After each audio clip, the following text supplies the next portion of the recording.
C'est vrai que nous prenons conscience ensemble faire mieux. Et c'est vraiment un mystère d'Église qui s'exprime.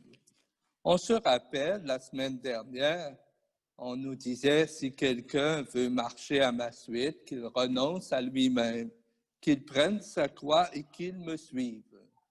Et le Père Angé avait fait le lien avec le vrai bonheur et la croix. Comment cela allait ensemble. Les disciples ont vécu plusieurs événements avec le Seigneur. Ils ont vu Jésus faire des miracles. Ils ont vu Jésus accomplir des gestes de guérison. Ils ont vu Jésus à l'œuvre dans différentes situations de vie. Mais aujourd'hui, Jésus leur fait vivre une autre réalité, la réalité de l'Église, la réalité d'être en communion avec quelqu'un, la réalité d'être ensemble, d'être solidaires ensemble. Parce qu'aujourd'hui, c'est la rencontre du Seigneur comme communauté Église. Et la correction au service de la communion fraternelle s'exprime aussi. La deuxième lecture aux Romains, n'ayez de dette envers personne, sauf celle de la que nous avons chanté au départ. Comment le Seigneur vient faire des choses nouvelles en lien avec le pardon, avec les réalités humaines de solidarité. Et la première lecture d'Ézéchiel, je fais de toi un guetteur pour la maison d'Israël. Voilà le chemin que les disciples doivent vivre ensemble. Et je dirais, ils doivent vivre cette réalité de faire des ponts. Et dans la vie, nous avons souvent à faire des ponts, à traverser un chemin, passer parfois sur l'autre rive, ou encore de regarder autrement les réalités qui se présentent à nous. Nous vivons comme Église, bien sûr, des événements, et la société nous présente souvent des réalités autres. Nous savoir reconnaître les bienfaits de Dieu pour nous, mais en même temps, savoir où mettre nos priorités. Nous fêtons en cette fin de semaine la fête du travail.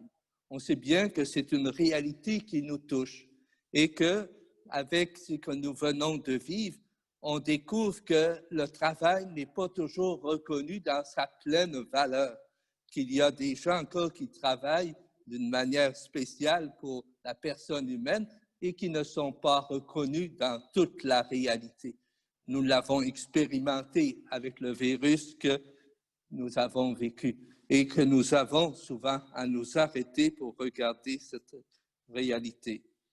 Il y a depuis le 1er septembre aussi, et qui sera jusqu'au 4 octobre et plus l'année jubilé de la Terre, où le pape nous invite à regarder la réalité de la Terre, notre maison commune.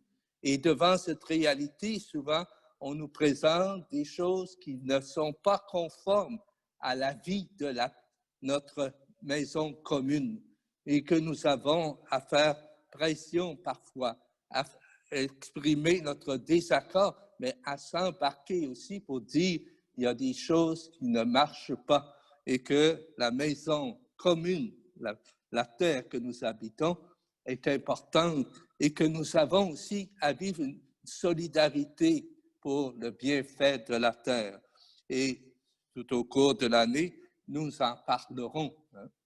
Et nous avons aussi la rentrée scolaire qui s'exprime et qui se vit actuellement, avec toutes les questions concernant la pandémie, le COVID-19, toutes sortes de questions qui se posent. Comment réagissons-nous et comment allons-nous être solidaires dans tout cela? Ce qui change une réalité et qui demande de faire preuve de solidarité. Devant tout cela, toutes les questions sont devant nous. Et nous vivons plusieurs situations de rupture aussi dans la vie.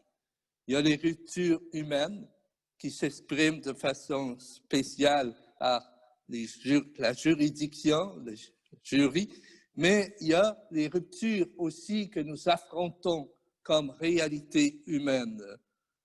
On assiste à plusieurs dénonciations actuellement, des fausses rumeurs parfois et des attaques personnelles qui ont même poussé des personnes à se suicider.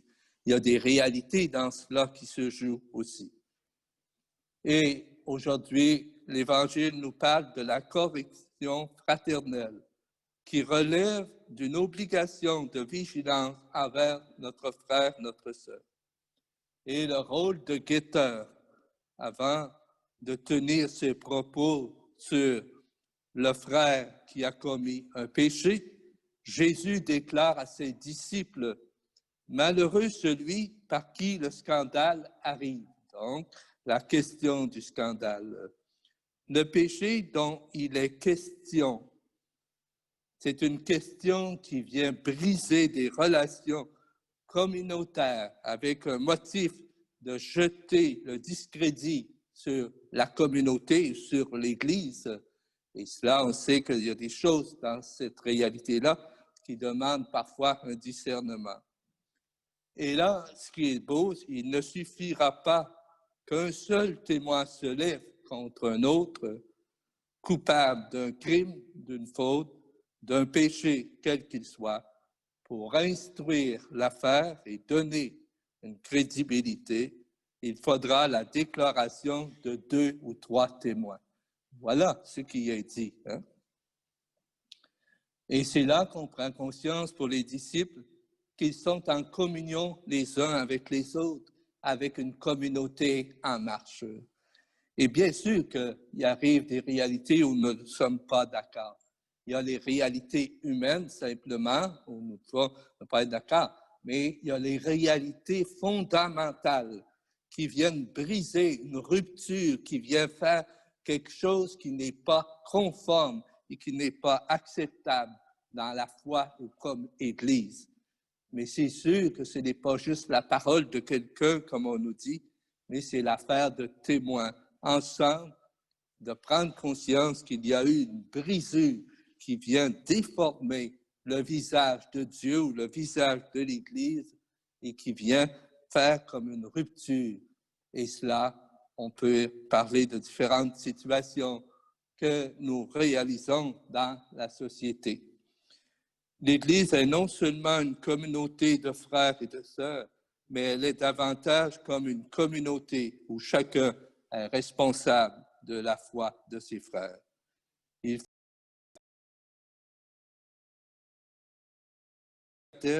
et d'amour. Et cela, les disciples ont à affronter cette réalité du pardon aussi. On ne peut pas parler de ces réalités sans faire référence au pardon.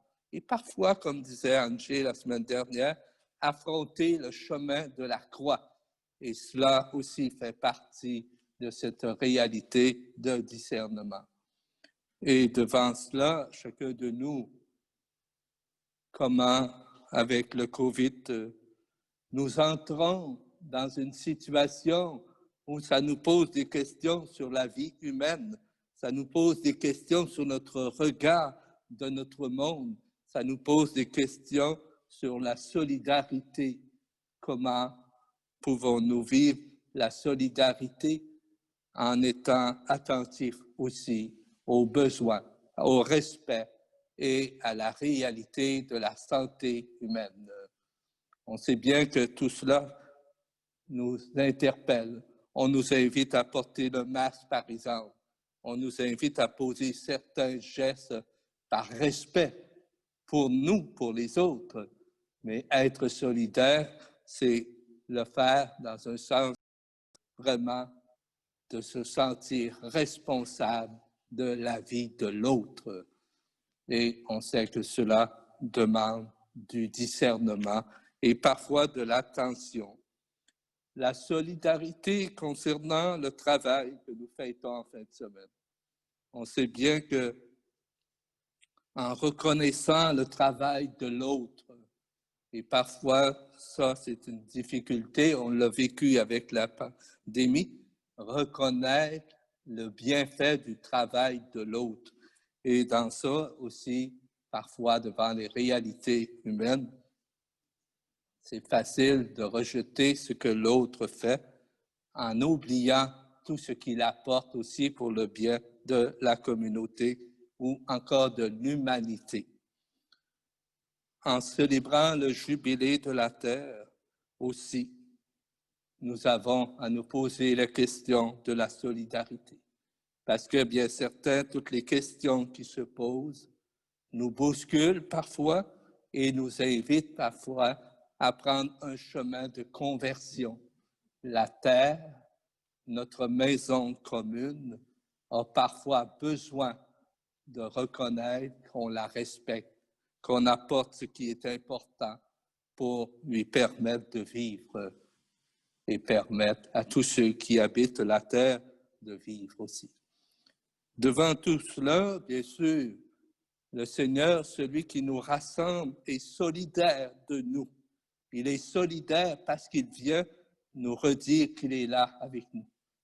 Et en même temps, quand on dit ce pain et ce vin, fruit de la terre et de notre travail, voyez-vous le lien de solidarité avec la terre, notre travail et tout ce que cela produit pour exprimer l'action de grâce.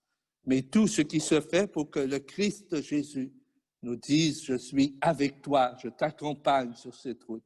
Je suis solidaire de ce que tu vis. Je suis solidaire avec toi, mais je suis présent. Je ne te laisse pas seul sur cette route. Maintenant, en exprimant au Seigneur tout ce que nous vous invite, il nous invite à s'asseoir à sa table pour nous révéler son amour et son soutien. C'est ce que nous vivons comme communauté, c'est ce que nous exprimons aussi comme démarche pour dire, Seigneur, nous croyons à ton amour et nous croyons que tu es avec nous sur cette route. Ensemble dans le Christ. Ensemble pour le Christ.